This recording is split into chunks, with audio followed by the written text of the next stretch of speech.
Hi friends, I hope today finds you all in good spirits. Today I would like to explain the differences between legal and ethical obligations of the responsible citizen speaker and a demagogue in this 3-minute video presentation.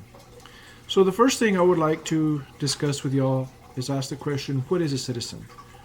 The Oxford Dictionary defines a citizen as a legally recognized subject or national of a state or commonwealth, either native or naturalized.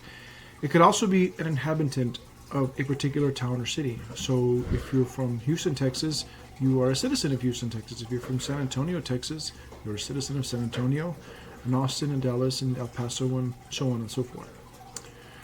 As a citizen, we must ask ourselves, where do our obligations lie? Do they lie with our family? Do they lie with our friends? Do they lie with our work? I feel like as citizens, we should always be thinking about the future.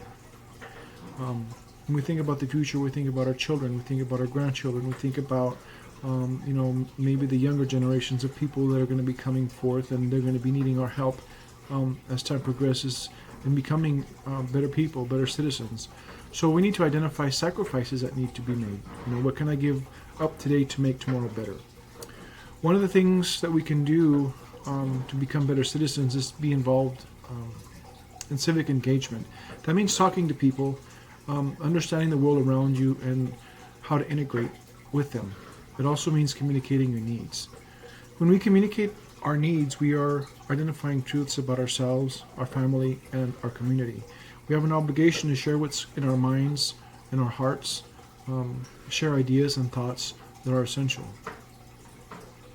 Listening to others, understanding their needs, and finding a common goal is also an important part of involving yourself in civic engagement, because when we learn from others and we talk to others, we can develop a stronger, better, more cohesive community.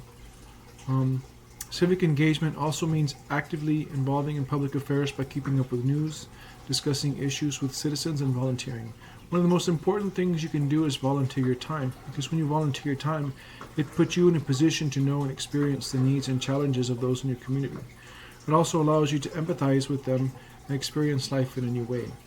If you familiarize yourself with your neighbors and who they are, they will also get to familiarize themselves with who you are, and that's really important for them as part of a mutual sort of respect.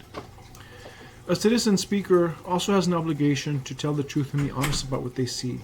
This means giving credit where credit is due and being honest about where the information comes from.